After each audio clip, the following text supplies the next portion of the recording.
Well, good morning, Resurrection. It's Saturday, April 25th, just coming to you with our weekly video update. We find ourselves here nearly 6 weeks into our lives being turned upside down.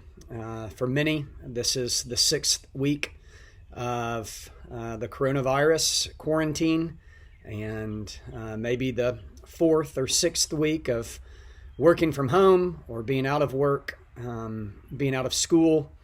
It's amazing what has happened over these weeks. And as we look towards the future with some hope of some return, as of course that is being considered and contemplated right now in every sector of our country, I want to encourage us in the midst of this pivot point where tensions are definitely increasing. Understandably, people are getting closer to breaking points, individually and collectively. Clearly, it's an opportunity and a time for us to feel fear and insecurity.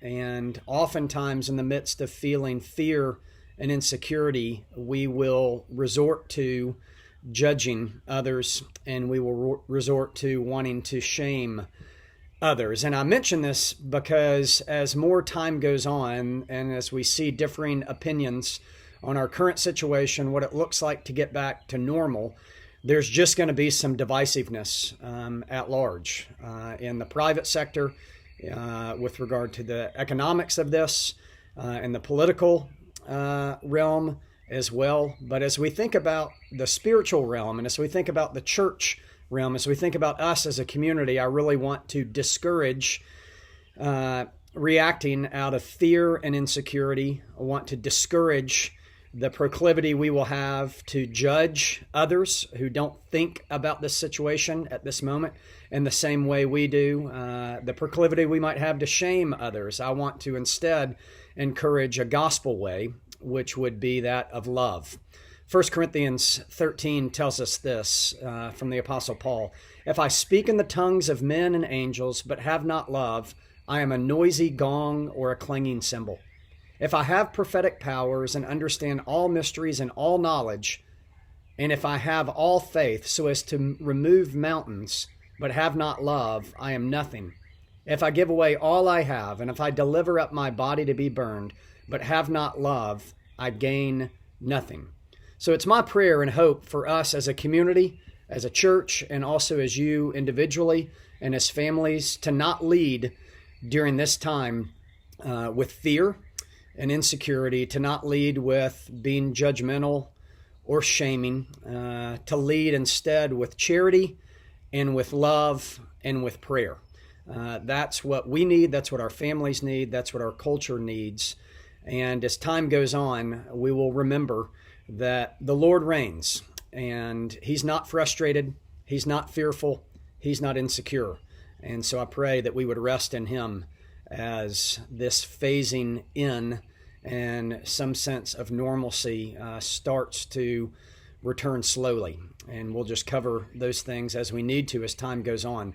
I want to continue to communicate. If you have needs, please communicate them to us. In fact, communicate them to me directly. Brent at Resurrection Knoxville would be happy to hear from any of you with regard to helping facilitate ways in which we can help you. As it relates to our worship going forward, it is our expectation at this weekend, at this moment, that we will continue to worship online in May exclusively. It is not our expectation that things will change in such a way where we could gather together publicly in person. So it's our assumption, as I continue to talk to our leaders within the church, as I continue to talk to the COVID Advisory Council that we assembled, and then I'm in touch with other local pastors in Knoxville, and then in touch pretty extensively with other colleagues and pastors throughout the country. It is my assumption at this point that we will be online worshiping exclusively for the month of May. However, it is our hope, and we are planning towards potentially being able to do some sort of public communion service that, of course, would be limited with numbers and following various protocols. Just keep posted. We'll keep you posted on that. The hope would be that we might be allowed to do that in mid-May. And so more details, of course, will follow on that. Families, hopefully you're taking advantage of the kids' videos that we post on our website through the online worship page. I've heard great things from families that are taking advantage of those. If you've not taken advantage of those and you have a preschooler through third grader, I would highly encourage you to take advantage of them. I know many families are just pausing the worship at the sermon time, setting their kids up on another computer or screen, and their kids are watching those videos. There's also parent lessons or cue cards that goes with those. We keep those posted and updated each week. Also to keep looking for our announcements in May. We put this in the weekly email this past week. We are hoping to be able to roll out in May what we're calling porch groups.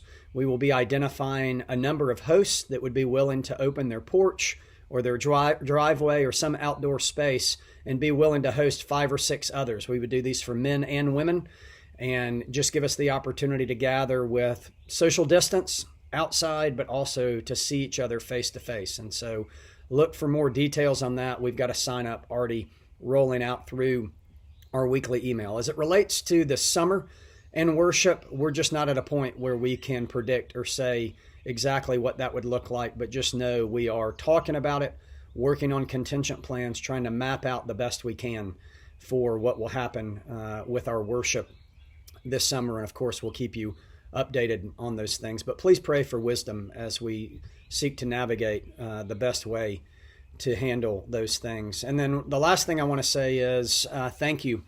I got a report yesterday from our finance committee, from our treasurer, Robert DeNovo. We've had a really encouraging and honestly amazing April with regard to your generosity and your faithfulness in giving during this uncertain time, which is a huge blessing for us to continue to operate in the way that we need to, and also to be able to have confidence moving forward. So thank you for that, and just would encourage you to continue to do that and trust that the Lord meets you with joy in being faithful in your giving, but mainly just to communicate thank you for your generosity. I want to close this morning in reading Psalm 46, which is just a good reminder. I read this the very first week that I came to you 5 or 6 weeks ago, and we need to just be reminded of this as we continue to traffic through this season. Psalm 46, and this will close us in prayer. God is our refuge and strength, a very present help in trouble. Therefore we will not fear, though the earth gives way, though the mountains be moved into the heart of the sea, though its waters roar and foam, though the mountains tremble at its swelling. There is a river whose streams make glad the city of God, the holy habitation of the Most High. God is in the midst of her. She shall not be moved. God will help her when morning dawns. The nations rage, the kingdoms totter. He utters his voice, and the earth melts. The Lord of hosts is with us. The God of Jacob is our fortress. Be still and know that I am God.